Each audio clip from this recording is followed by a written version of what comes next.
Black folk don't do atheism. It's not absolutely true, but it's about as close to absolutely true as something could be, these kind of stereotypes. I'm just gonna have to say most black folk don't do atheism, and if they do, they're not, wearing t-shirts about it. No, we don't do atheism. We know there's a God. We believe in him, and praise Jesus Christ. We believe Father, Son, Holy Ghost, yes. Most black people I know personally, they are Christians, Catholics. Most of the people that I know that's the same color like me believe in God. I think there's this inbred, instilled fear of God, among most black people, that even if you think you're an atheist, you probably are not. Just because somebody will beat it out of you.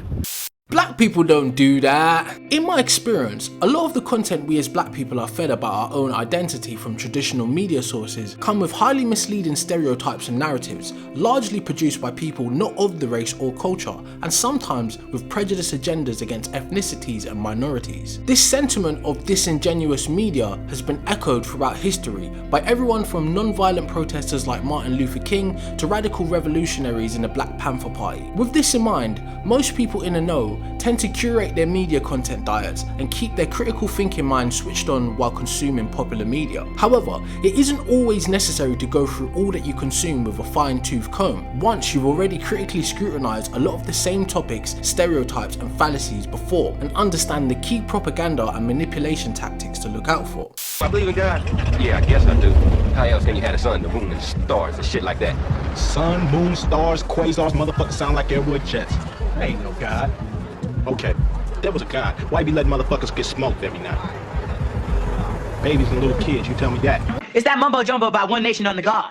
What? Yeah, Carl says there is no God, and I'm not gonna say there is. What did you say? Michael, don't say anything. Tell him a chance to hide. Maybe I get out of the lightning striking place there. That was the first time I had ever seen any black atheist characters. But for the most part, they're just not there. Atheists don't really have a place in black media like that. Historically, black atheists have not fared well in black cinema. Getting the credit for all the things the human race achieves through its own stubborn effort. Well, there simply is no God. There's only man. And it's he who makes miracles.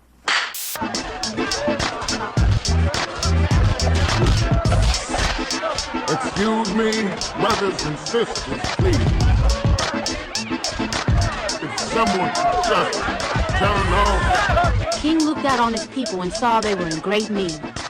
That being said, not everyone is privileged enough to have the information and tools that allow for critical analysis and a metaphorical mapping key necessary to navigate the racial social landscape. So, knowing this before I encountered the atheist space online, I already had some doubts in the consistency of what popular black culture perpetuates amongst the loudest monolith proponents, especially when it comes to topics of race, politics and religion. So I went searching for a perspective on atheism from someone who looks like me. To my surprise, I came across a variety of secular blacks, from the world-renowned intellectuals in the academy to the activists on the ground in Speaker's Corner.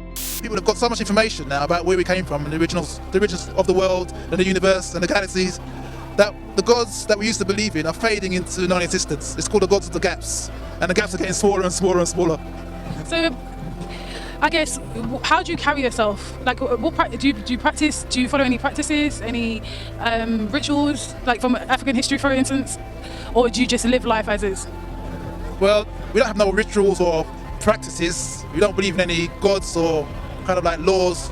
We make up our own laws based on consequential ethics. If you understand that, if you was to hurt somebody, you know what that feeling feels like. It's mirror neurons. If, say, for instance, I broke my arm, you instantly flinch because you know what it feels like to break your arm. So we know that you don't want to do that to someone else. And everyone wants to live in a world which is more peaceful for our children and for ourselves than a world that's more violent. So we worked out that the best way to create a peaceful world is to be a nice and peaceful person yourself. You don't need no God to tell you that. Now, I have to say, although I love my religious brothers and sisters, they are often stricken with devout tribalism, even when it comes down to almost nonsensical matters. Unfortunately, when it comes to people not sharing the same views on matters of politics and religions, a lot of irrational race traitor rhetoric begins to take place, which pertains to the illusion or panacea of the black monolith. The biggest obstacle I think I've encountered in my research among the most visible blacks in media is a sort of blanket-like brainwashing that's very deep-rooted and difficult to address. It comes in the form of monolithic statements and sayings like, blacks don't do this, they do that. Blacks don't eat this, they eat that. Blacks wear this, they don't wear that.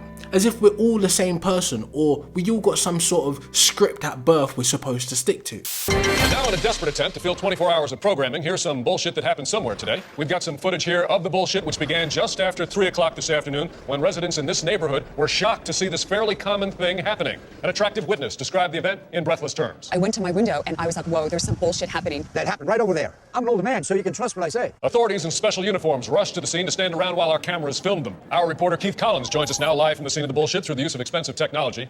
This same type of delusional thinking often plagues racist and prejudiced minds. In addition, it allows for someone like Joe Biden to say, if you don't vote for me, you're not black, without fear of facing significant backlash, let alone knowing he was outright wrong for even thinking like that in the first place. You got more questions, but I tell you, if you have a problem figuring out whether you're for me or Trump, and you ain't black, and you ain't black, and you ain't black. It don't have nothing to do with Trump. This same mindset of blacks do this and not that is at its most belligerent when it comes to individual identity preferences. And you better not say anything about Jesus, Yahweh or Muhammad. First of all, white man, let me say that I love you, honor you, envy you, enjoy your smell, and I celebrate you in the name of white Jesus. Thank you? No, thank you. Look at that. That's a handsome young man, ain't it? Now, if God looked like Isaac Hayes, you think his son would look like this? That's right. Somebody out there is feeling the spirit. I am. This extra layer of racial prejudice and persecution in society that black people across the world currently and historically face is the reason why, by default, we've been given a loosely formed ideology of sticking together, which naturally boils down to basic survival instincts, which isn't really a bad thing. But when your collective survival instinct is prescribed by questionable icons and propagandized media in places of politics, sports, music and religion, things can get pretty bad pretty quick. 4 decades later, what have I found but a bunch of trifling, shiftless, good-for-nothing niggers? And I know some of you don't want to hear me say that word. It's the ugliest word in the English language, but that's what I see now, niggers. So for a black person exploring ideas and forming opinions outside of the realm of accepted group ideals, they face an additional glass ceiling to break through inside of their own community, as they are seen to be divisive or defective by their racial outgroup, but still part of the monolith and positioned as an enemy of the larger in-group, which is white society. So there's no connection to anything that preceded you? Only this life counts, and that is where religion is so detrimental to the black community. Religion demands attention to a higher force. A mythical higher force, attention, energy, always be thinking of this higher force. It's very detrimental and distracting. It distracts our economic resources, it distracts our psychological resources. Religion demands that people recognize their sinfulness and their evilness, the implicit evilness of the human being. An atheist sees that all of our problems are solved by human reason.